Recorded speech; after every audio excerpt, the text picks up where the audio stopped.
പുതിയ വർഷത്തിൽ പുതിയ തീരുമാനങ്ങളും പുതിയ കാര്യങ്ങളൊക്കെ ആയിട്ട് മുന്നോട്ട് പോകുമ്പോൾ എനിക്ക് പറയാനുള്ളത്, നമ്മൾ പുതിയൊരു സ്റ്റാർട്ടിങ്ങിനേക്കാളും നമ്മൾ ചെയ്തുകൊണ്ടിരിക്കുന്ന കാര്യങ്ങളിൽ ഒരു പുതുമ വരുത്താം. അതായത് ഇപ്പോൾ നമ്മൾ തോട്ടമൊക്കെ സെറ്റ് ചെയ്തു, തോട്ടത്തിൽ പലതരം കാര്യങ്ങളൊക്കെ നമ്മൾ ആരംഭത്തിലൊക്കെ നല്ല രീതിയിൽ സ്റ്റാർട്ട് ചെയ്തു. പക്ഷെ പിന്നെ എവിടെയോ വെച്ചിട്ട് നമ്മൾക്ക് അതിൻ്റെ ചെറിയ ഇൻട്രസ്റ്റുകളൊക്കെ കുറഞ്ഞു, അല്ലെങ്കിൽ കൂടിപ്പോയി.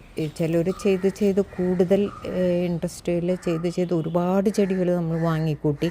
അത് വയ്ക്കാൻ സ്ഥലമില്ലാണ്ടും പിന്നെ അതിന് ശരിയായ പരിചരണം ഇല്ലാണ്ടും അതിനെ ട്രിം ചെയ്യാണ്ടും ഒക്കെ വിട്ടിട്ടുള്ള കുറേ ഭാഗങ്ങൾ കുറേ പേരുടെ തോട്ടങ്ങളിലും അല്ലെങ്കിൽ ലൈഫിൽ തന്നെ നമ്മുടെ പല കാര്യങ്ങളും എക്സ്ട്രീം പോയ ഇതുകളുണ്ട്. അത് നമ്മുടെ വിചാരങ്ങളും ഇമോഷൻസും ഒക്കെ കൺട്രോളില്ലാതെ പോയ കുറേ കാര്യങ്ങളുണ്ടാവും. അതനുസരിച്ച് നമ്മുടെ തോട്ടത്തിലും അതിൻ്റെ ഫലനങ്ങൾ നമ്മൾ കണ്ടിട്ടുണ്ടാവും.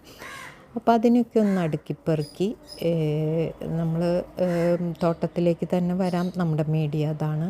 അപ്പം തോട്ടത്തിൽ നോക്കുമ്പോൾ ഒരുപാട് ചെടികൾ കട്ട പിടിച്ച് പിന്നെ തോന്നണതൊക്കെ വാങ്ങി നമ്മളെപ്പോഴെങ്കിലും ഒരു ഗാർഡൻ നഴ്സറി വിസിറ്റിന് പോകുമ്പോൾ ആവശ്യമുള്ളതും ആവശ്യമില്ലാത്തതും ഒക്കെ വാങ്ങി കൂട്ടിയിട്ടുണ്ടാവും. അപ്പം പിന്നീട് അതൊക്കെ നമുക്ക് ശ്രദ്ധിക്കാൻ പറ്റാണ്ട് വന്നിട്ടുണ്ടാവും. കുറേ ചെടികളൊക്കെ പൊട്ടിയിരിക്കുന്നുണ്ടാവും. അപ്പം അതിന് നമ്മൾക്ക് സമയമില്ല. അങ്ങനെ ഒരുപാട് ഡൈവേഷൻസും ഒക്കെ ആയിട്ട് നമ്മുടെ ഒരു ആകെ കൂടി നമ്മുടെ ഒരു ലൈഫ്, ഇപ്പോൾ ഒരാളുടെ ഹോബി ഇത് ഗാർഡനിങ് ആണെങ്കിൽ അതിലുണ്ടാവുന്ന റിഫ്ലക്ഷൻസൊക്കെ അയാളുടെ ലൈഫിനെയും ബാധിക്കും. അപ്പോൾ അയാളുടെ ചിന്തകളിലും ആകെ ഡിസ്റ്റർബൻസ് ആയിരിക്കും.